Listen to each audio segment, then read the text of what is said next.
fractures on that left side. Oh, God. It's pretty bad. Yeah. And the tourniquet's on and it's on tight. Can we give him a unit of FFP next and then another bag of blood? Squeeze the blood in.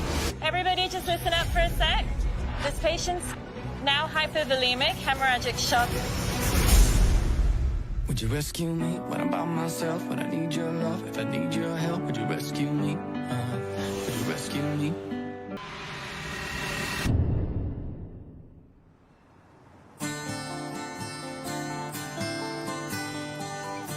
At the Royal Melbourne Hospital, emergency doctor Jana Alexander is starting her shift. Hey, Gemma. Yeah? She's here in 12. Dr. Jana moved to Australia 10 years ago from Ireland, where she started her emergency training. I've just always wanted to be a doctor, and my dad used to call me Dr. Jana when I was little. I'm just letting Glenn know. Yeah, definitely. Oh, here, I better go. Everyone got PPE on. Let's check.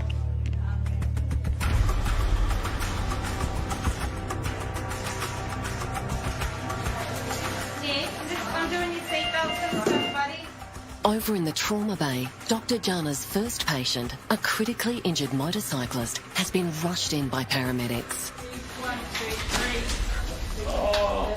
Sorry, Nancy, sorry.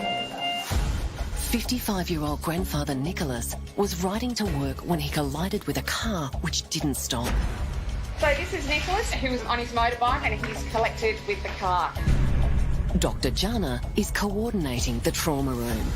No head stroke, no abrasions, no contusions or anything that we can find. Neck, no pain. He's got an open compound fracture on that left side. He's got a tourniquet on just below the knee, but he's still bleeding through. Whenever a tourniquet is put on in the field, that tells you that, the paramedics have been concerned about significant blood loss. You just know straight away that this is a quite significant injury, and he might lose his leg. You want some help? I need an ultrasound and somebody to do that. Treating such a serious leg injury, senior emergency doctor Jonathan Papson brings years of experience to the team. A motorbike injury is always concerning. You get broken bones and tissue loss. Take layers of skin off and mangle parts of your body. And motorbike injuries are usually awful and nasty. Oh, God. It's pretty bad. Yeah. He had a wound that extended almost from the knee down to the ankle with a lot of fatty tissue on view, bone on view. It was contaminated, so that means there was, bits of road in it. Yeah, it's pretty bad. That leg's pretty bad. Yeah, we've got to reduce So that. we're going to have to give him something to sedate him, yeah. The foot actually looks dusky. It doesn't look healthy. It looks like the blood supply is compromised, so that's bad. He's at real risk of a really bad outcome with his foot. Hello, how are you? I'm all right. All right? Yeah. Are you sore? I know you're sore in the leg. Are you sore anywhere else? No, all of my leg. Look, you're going to get an operation for your leg. You've got a fracture there, but all the muscles and stuff's torn open. Even though the leg looks terrible, occasionally the bleeding is somewhere else, especially with the motorbike injury. We're looking for internal bleeding. Just doing an ultrasound of your chest. We're particularly worried because he bled a lot of blood before he got to hospital. The fact that he's had a tourniquet put on meant he's had a hell of a lot of bleeding. They've not been able to stop. If you can't stop the bleeding, then the person can die very quickly. Blood pressure 110 on 80, heart rate 102. That's reassuring. And the scan's looking okay at the moment? The ultrasound is negative, the chest's okay. Definitely bleeding from the leg. And you've got no pulses in the leg. 55-year-old Nicholas's vital signs appear stable, but Dr. Jana isn't convinced. I'm always suspicious of people that come across with quite a significant injury and have lost a lot of blood, that have a normal blood pressure and have a normal heart rate, because you're thinking, this can't be right. How many grandkids do you have? 9. I was having a chat with him about his grandkids. Just having a chat can actually be part of your assessment, because while you're talking to them, you can, figure out if they're confused or slurring their speech, and it gives you a lot of information. That's a lot of Christmas presents. True that. We then noticed that he just looked really clammy. I had a feel of his hand and it felt really cold. He's very sweaty, isn't he? Yeah. Yeah, what's going on there? Yeah, why is that? The hot and cold sweats are warning signs of dangerously low blood pressure. Do you take any medication for anything? Blood pressure? Blood pressure?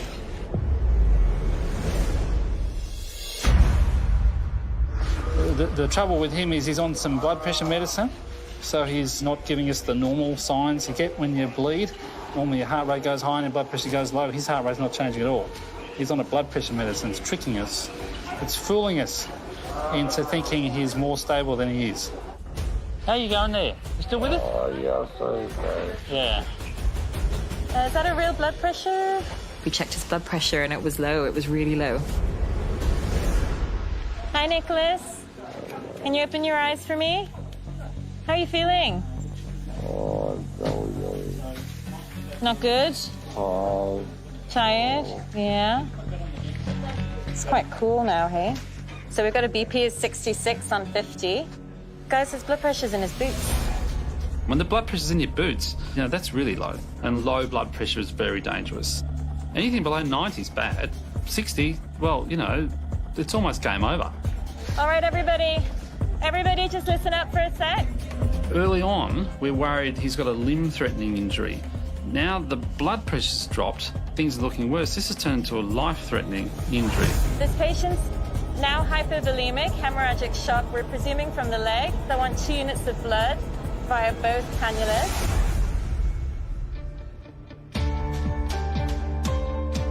It's bloody hard work because you end up with all your, like my 3, plus the 3 next door, and they're really good kids, but I get a bit nervous when they're all in the pool.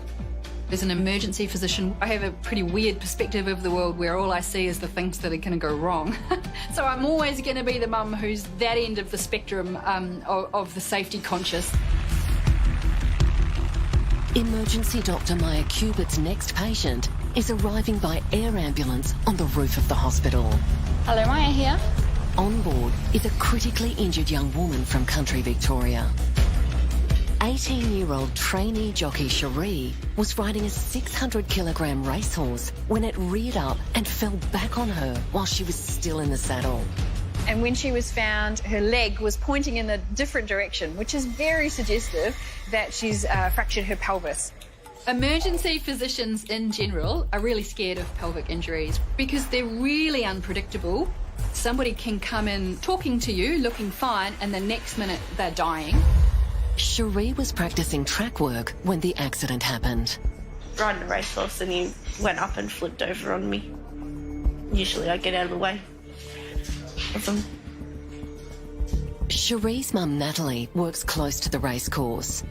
When co-workers alerted her, she rushed to her daughter's side to wait for the air ambulance. Mum's on her way. Natalie's now driving 300 kilometres to the Royal Melbourne, unaware of how serious Cherie's injuries are. Inside your pelvis, there's lots of arteries and veins that transmit a large volume of blood. If they are injured in the process of your pelvis being injured, you can bleed to death very, very rapidly. So we need to get a CT scan to make sure that she doesn't have any bleeding in her abdomen, her liver or her spleen or her bladder. Please breathe in and hold your breath.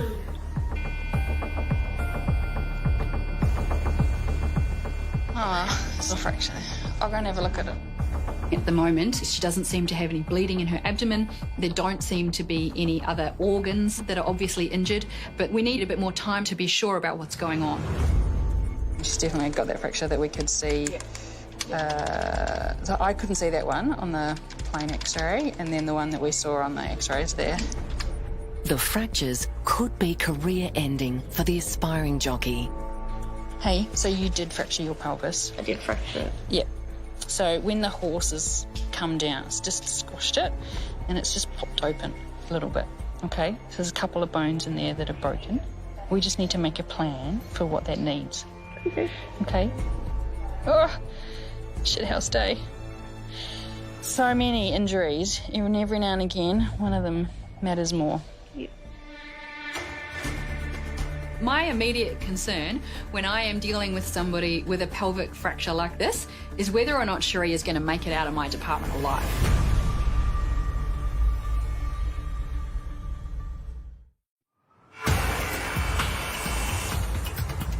So we're going to get you some pain relief, and then we're going to pop a different binder on over the top. At the Royal Melbourne Hospital, trainee jockey Cherie has just learned she's broken her pelvis in a shocking riding accident when her 600-kilogram racehorse reared up and fell on her. It's going to be a bit sore. The injury could end the 18-year-old's dream career, but emergency doctor Maya Cubitt has graver concerns. These types of injuries are potentially life-threatening. You can die from a fractured pelvis of this nature. So I'm going to hold on to your head while these guys fiddle with all of this stuff. Cherie's accident happened at a country racetrack 300 kilometres away. Were you due for some races? No, not a jockey yet. Ah, training. Yeah. A broken pelvis is devastating for Cherie, whose mum Natalie is driving over 3 hours to be with her daughter. Emergency departments are really scary places, and if you haven't got somebody there to advocate for you, it can be a pretty lonely place. So it's important that we're all cognizant of how she might be feeling and give her the things that she needs, not only for her injuries, but for her emotional safety. If you cut across the bottom of her pants, Bruce, you should be able to pull the majority of them off. To minimise moving Cherie and risking further injury, her jodhpurs have to be cut off. They're great pants. They look expensive. They are expensive. Yeah, okay. Could happen yesterday when I was wearing Kmart jeans. Yeah, it always happens when you're wearing the really expensive ones. Yep. When people give us a smile, it makes us realise that we're gaining trust. She's really frightened, she's in pain, and she needs to be able to feel like the people that own control of what's going on in the room, she can trust. There you go. Can you grab me some on Dancerchon, please? Yes. Thank you. Do you feel like you actually need to vomit? Sort of just feel a little bit uneasy. Yeah. Cherie takes a sudden turn for the worse. We roll people when they tell us that they're nauseated because we want the vomit to go onto the floor and not into their lungs. So I would rather not roll you if we don't have to. I think it's important, in fact, that we don't. Cherie is not displaying any signs that there is ongoing bleeding in her pelvis. Sometimes that's because there's a clot that has formed over the area.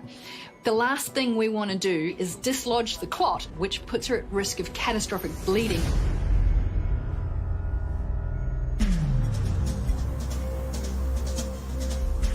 Everybody just listen up for a sec. This patient's now hypovolemic, hemorrhagic shock. We're presuming from the leg. So I want 2 units of blood via both cannulas. Down the corridor, grandfather of 9 Nicholas is fighting for his life after his leg was badly smashed in a motorcycle crash. Hemorrhagic shock means that he's probably lost, litres of blood, and that's life-threatening. Dr. Jana Alexander and Dr. Jonathan Papson know that without an urgent blood transfusion, Nicholas has only minutes to live. He's still oozing, yeah. We'll just resuscitate and then reassess, yeah. We're just going to give him some blood. This has got really serious because the low blood pressure and trauma is actually really worrying. It's gone from something that is fairly easy to manage to something much more serious and dangerous. Nicholas's blood pressure medication masked the usual warning signs, such as a high heartbeat, before his blood pressure dropped. Jack, can I get you to assess that leg and see if there's any bleeding we can control? If we send him straight up to surgery with a low blood pressure, his chances of coming out of surgery get lower and lower. So my job is to try and optimize him as best I can, stabilize his blood pressure, give him some blood, warm him up, try and control the bleeding that I can before we send him upstairs. I just think we just need to get some direct pressure, maybe. How's the blood pressure, Dana? Still bad? Still bad? Seems a bit wrong, doesn't it? Yeah. He's not bleeding from the leg, is he? It's still losing. The okay. tourniquet's on and it's on tight. Nicholas's family are on their way. They don't know the grandfather of 9 is battling to survive. Squeeze the blood in. We're sort of doing a bit of a juggling act to get him good enough to go to the operating theatre. We don't want to lose this guy, but that's now on the cards.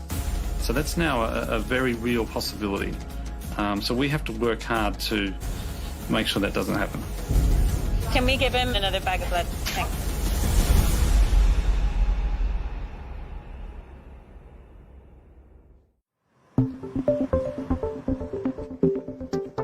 compress. All right, we'll just shoot that ECG through to you now.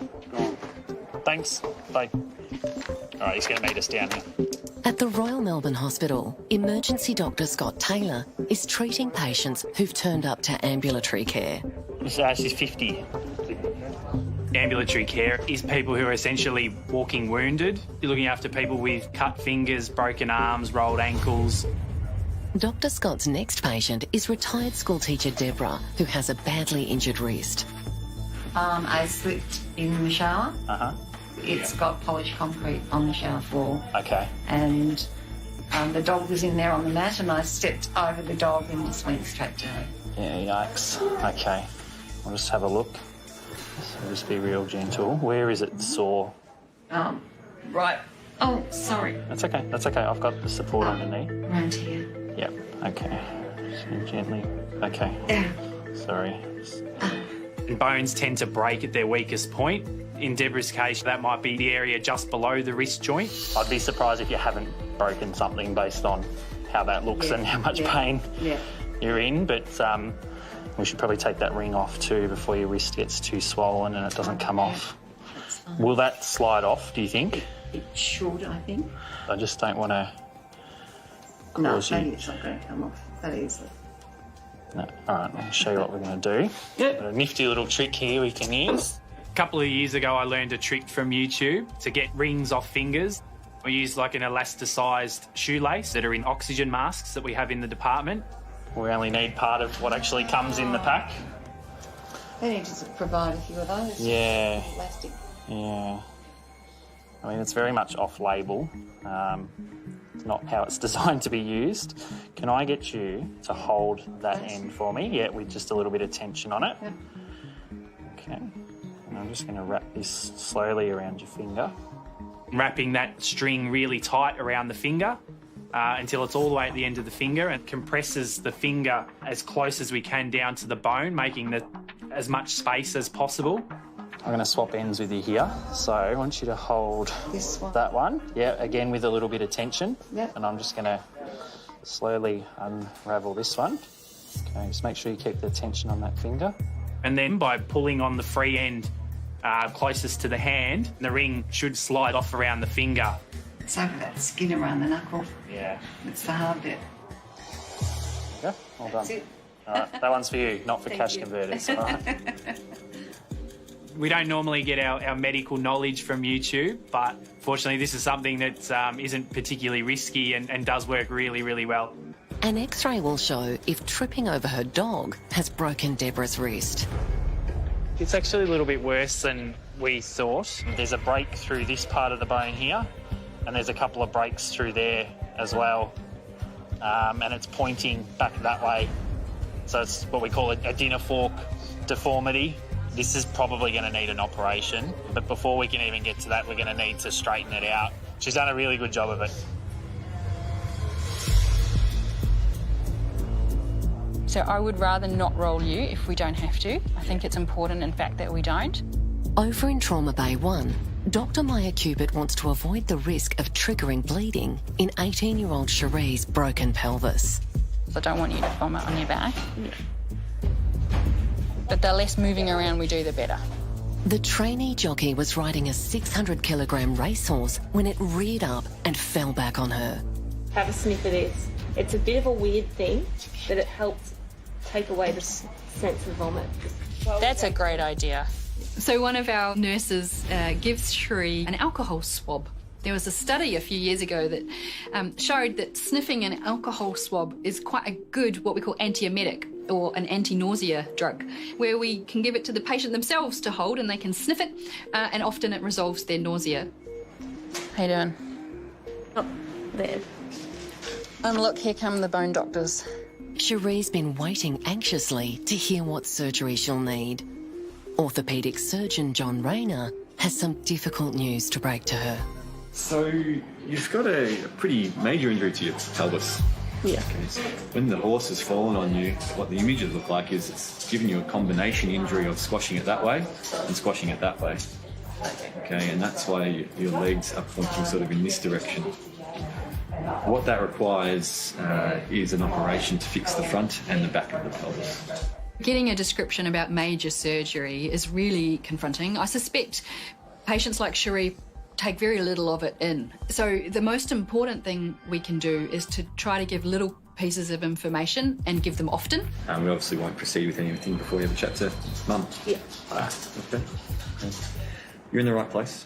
We do this a lot. We'll look after you. I know it's pretty scary though, having an operation. But the idea is to try and get you up and walking. Might be a little while though, unfortunately. It's a major operation and could shatter Cherie's dreams of being a jockey. A little bit upset.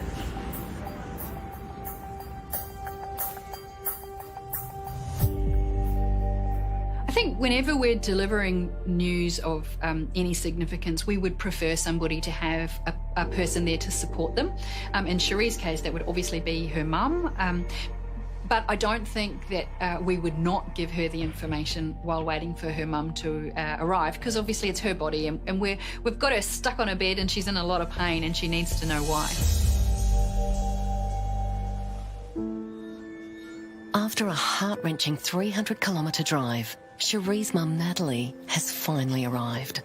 We live not even 2 minutes from the airport, so we often see and hear the air ambulance taking off, and every time you sort of hear it, your heart stops a little bit, doesn't it? And you sort of never expect that it'll be your kid going for a little helicopter trip. Yeah, so it was pretty scary when I got the call. Yeah, very overwhelming. Just nothing's ever happened bad before. So the next thing that will happen is they'll try and get some surgery done. Cherie's operation will determine whether her hope of one day riding a champion will ever come true. Cherie's particular pelvic injury is actually really rare, and I am astounded that Cherie is not more unwell. And the bones themselves, we can either plate them back together or do an operation with some pins, but the ligaments take a lot longer to heal, and that healing will require significantly decreased activity, and horse riding would definitely be out.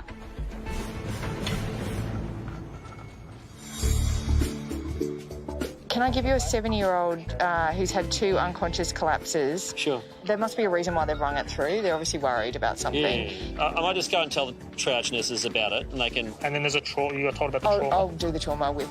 Dr. Martin Dutch has been an emergency doctor at the Royal Melbourne for 20 years. I started at the Melbourne Cricket Ground, volunteering with St John, and that really whet my appetite in helping people in trouble and need urgent help. Hello. Are you all right? Yep. I'm always like this. Just a bit teary and emotional? Yep. I'm really passionate about health and emergency medicine, and it's something that I do for my employment, and it's also something that I do in my spare time, volunteering still as a first aider. What I'd like to do, if it's all right, Yep. is I'd like to give you just a tiny amount of medication because I can see that you're stressed. Yep. Okay? And it might just help you relax a little bit. Yep.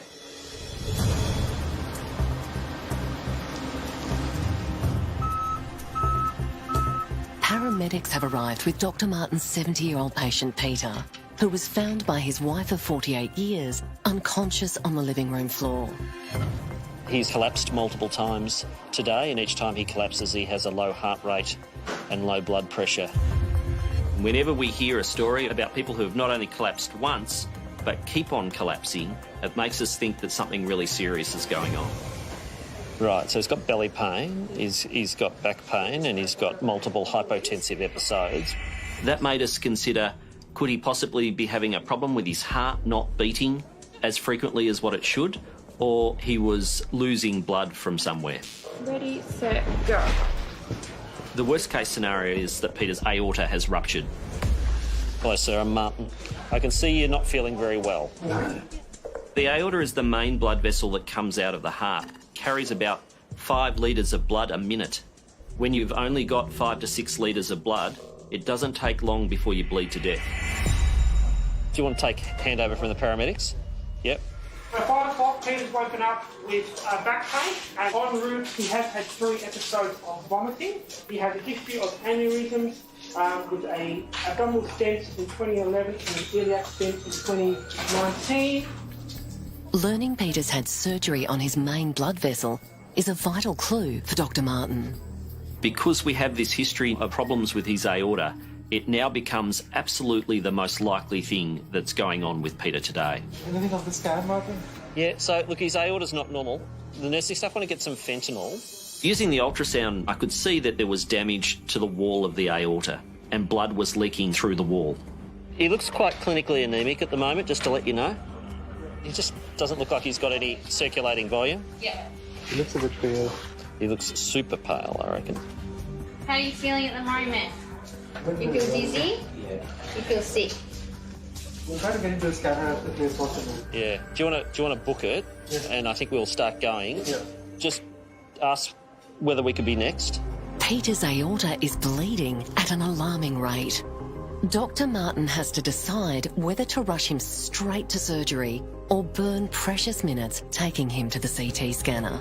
Without the information that we get from the CT scanner, the surgeons would have to do a surgical incision into Peter's belly, which is potentially full of blood, and it would be extremely difficult for them to gain control, and Peter could suddenly bleed to death.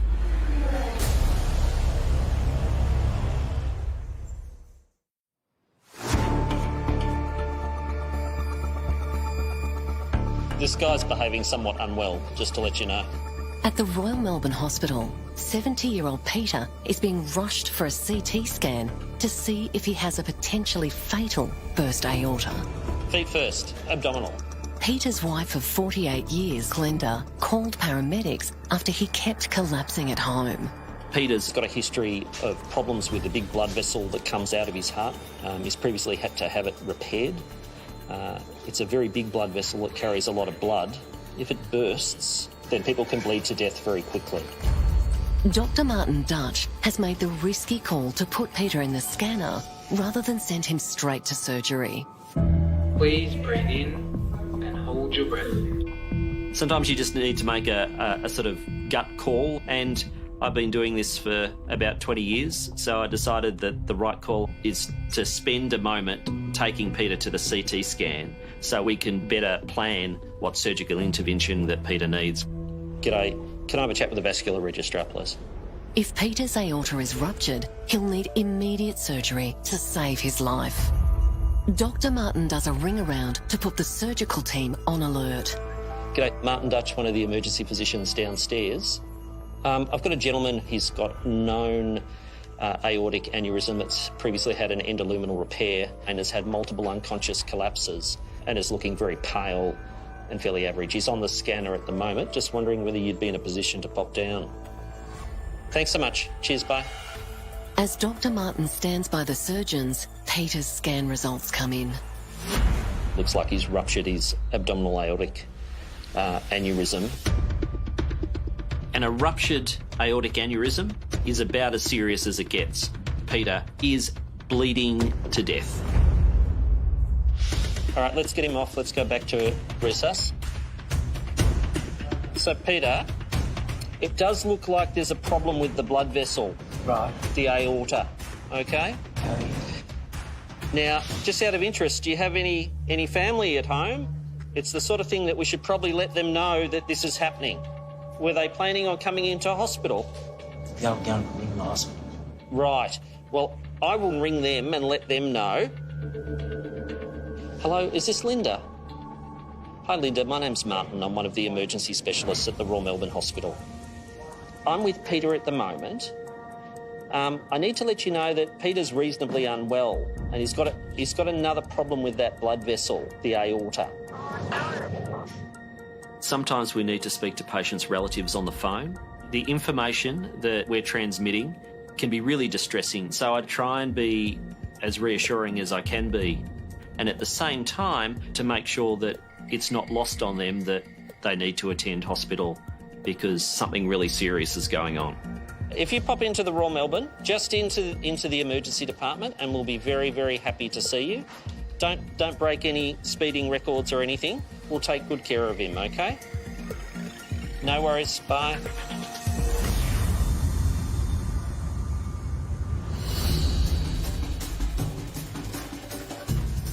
Okay? All right. In Resource Base 6, grandfather of 9 Nicholas is battling to survive after a motorcycle accident left him with a terrible leg injury. He's been given an emergency blood transfusion, but Dr. Jana Alexander and Dr. Jonathan Papson are worried he's still bleeding. How are you going there, sir? Oh, my leg's sore. Yeah. Yeah, but you're not sore in your chest or anything like that? No. Okay. He's a bit better after a blood transfusion. He's bleeding somewhere. I mean, definitely bleeding from the leg, but he's got a tourniquet on, so the blood, we're cutting his blood supply off, so that really hurts. So that's why he's moaning. It's really uncomfortable. Really well. Dr. Jana decides to undo the tourniquet on Nicholas's leg. Can we get a unit of blood up now? They're taking the tourniquet down. When we released the tourniquet, we then noticed we could stop the bleeding, and then we decided together that the best thing for him would be to go straight to theatre. He's going to go to theatre. I want to get him up now. So we're just waiting for his wife to come. You all right, Nick? It's a bit sore. I know. I know, my love. I know. Too fat. You're not too fat. Yes, I am. You're just perfect. My granddaughter told me I'm fat. Who does? My granddaughter. Your granddaughter. How old is she? 2. In the final preparation for surgery, Nicholas's leg is plastered, then wrapped tightly to keep it stable and protected from infection. Your wife's coming in. What's her name? Elizabeth. Elizabeth? Okay. When she comes, I'll talk to her, okay? Oh, that's so upsetting. That's upsetting. Oh, you're so woman. Yeah, we're optimists. We're always hoping that things are going to be not as bad as what we think. But with a big wound like that, you're worried about delayed healing and terrible scars and loss of function to losing your leg. Yeah, going to theatre. Theatre.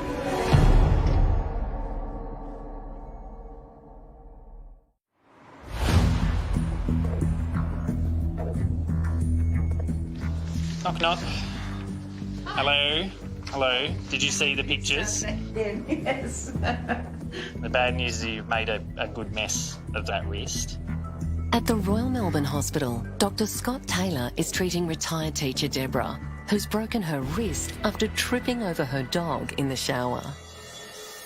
The brakes go into the joint, Yeah. which is not a good sign because it means that you're almost certainly going to need an operation. But before we can even talk about operation, we're going to need to straighten it out and put it in a better position to take the pressure off the tendons, the nerves, and the blood vessels. Obviously, that's a pretty painful thing. Okay. So we put a really tight blood pressure cuff on your arm and inject some local anaesthetic. Makes the whole arm go numb, and you'll just feel us putting a bit of pressure on your arm, but you won't feel any pain. Sure. I can do that. Let me go and start organising that. I'll be back in shortly, okay? All right. I was hoping it wasn't going to be quite as bad as what he's actually said it is, but it is what it is. The way Deborah fell, she's broken the bones and impacted them or squashed them on one another. So the way that we fix this and unpack that bone is to pull the injury in the direction that it's already going and making it temporarily worse before pulling it over to its normal position. Dr. Scott numbs Deborah's wrist with a powerful local anaesthetic. This is a double tourniquet setup. So there's 2 bladders in case one of them fails, because we don't want it to go up into the rest of the circulation because that'll be terrible. These medications can be really toxic and life-threatening if they're allowed to reach the heart and the central organs. So we basically want to keep all of the local anaesthetic in the affected arm. That all sounds really scary, but this is an incredibly safe procedure. I've done this a couple of 100 times. Okay. All right, I've never had anything go wrong, and today's not going to be the day. We're here to help. Yeah. Thank you. That's why I'm here. That's the support. Emergency nurse Kelsey Hibbert helps keep Deborah calm, while Dr. Scott and Dr. Mina Nessam manipulate her broken wrist. Does that hurt in the hand when I do that? No. No, good. All right, so we're good to go. All right. You doing all right? Breaths, you're doing well. Just stop us if we're hurting. Make it worse and then put it back in, plunge it, you reckon? That pain? Sorry. Well, I think it's more Pressure? More the crunching is a bit off-putting. And I think it's the squeezing of the hand as well. Yeah. With Deborah's wrist now worse than it was before, Dr. Scott can start the traction to pull it back into position. You'll feel some pressure, but that's pretty much it, all right? Yeah. Don't keep yakking. Keep talking. That's fine. The procedure itself can be quite brutal, but although it looks like it's a medieval method of medicine, it's really safe, and the threat to the hand and to the limb is more if we leave things as they are. The ultrasound will show if Dr. Scott's pulled Deborah's wrist bones back into place or if he'll have to do it all again. It was a tiny little bit of pain.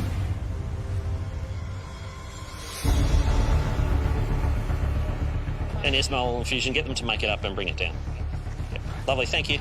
In Trauma Room 2, a CT scan has confirmed Dr. Martin Dutcher's worst fears. 70-year-old Peter has ruptured his aorta, the main artery from his heart. He's actively bleeding. He's continuing to bleed right at the moment. There is nothing that I can do to stop that bleeding. All I can do in the interim is reduce the amount that he's bleeding each minute. I'm truly concerned about him at the moment. Peter's wife, Glenda, and daughter, Alison, are on their way after an urgent call from Dr. Martin. They don't know Peter's rapidly deteriorating. Dutchie? Yeah. His blood pressure is 67. Okay. Without warning, Peter's condition suddenly worsens. Can we help? Nurse Zoe Manning rolls Peter into the recovery position. I think he's unconscious. You're all right, Peter.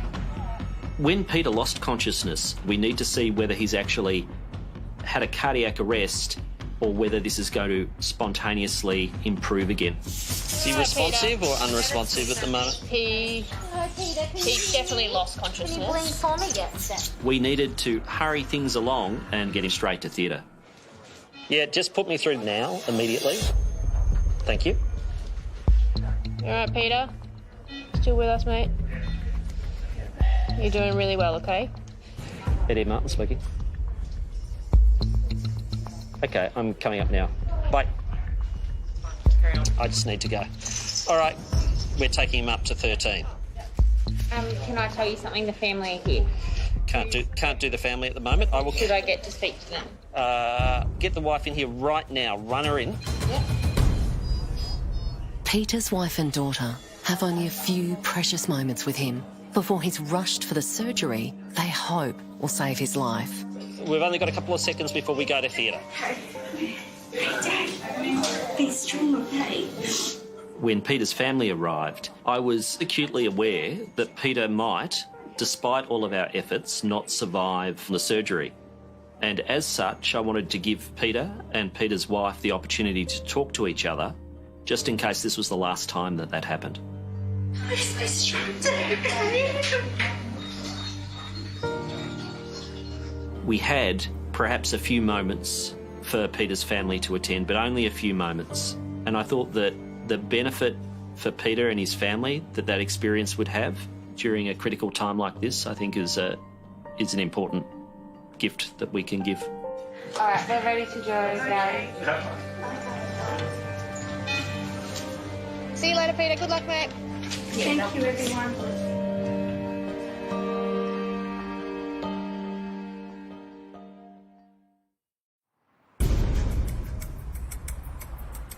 You doing all right? You're doing well. Just stop us if we're hurting. At the Royal Melbourne Hospital, retired teacher Deborah is having her wrist realigned after breaking it when she tripped over her dog. Just the traction seems to have reduced it. Emergency Dr. Scott Taylor is trying one more time to manipulate it back into position. Having done the procedure many hundreds of times, I felt that we weren't quite in the best position. So we had another try at just trying to move it, even just that little bit more to try and improve the position. I'll just give it a little bit more of a... Well, that's good. I did hear a click though. Yeah, I felt like that last little bit. Yeah. Yep, beautiful. All right. Okay, we're all done here. We're just going to plaster this up. Okay. I'm okay. It was a little bit traumatic. We just had a look at your CT scan.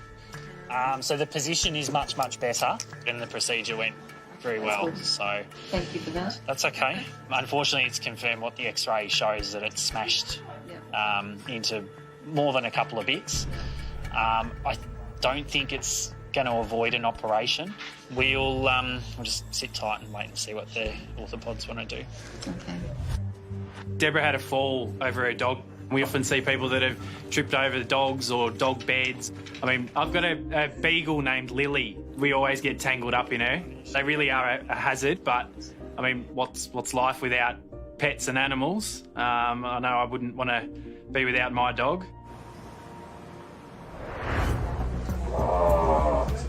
Oh, God. It's pretty bad. Grandfather of 9 Nicholas was left with a badly crushed leg after a shocking motorcycle crash. How are you going there, sir? The driver of the car didn't stop. Everybody just listen up. This patient's hypervolemic, hemorrhagic shock. Squeeze the blood in.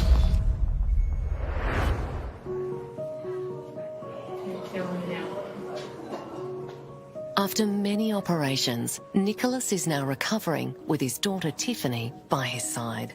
He loves all his muggles, his grandkids. He's such a good grandfather to them. Great dad as well. Great father-in-law. I try to save my foot, but taking veins and everything from everywhere else on me, and it didn't work out. I think life will be different for me. But, we need to make the best of what we have. That's what I tend to do. When young trainee jockey Cherie's 600-kilogram horse fell on her, it broke her pelvis. She's definitely got that fracture that we could see.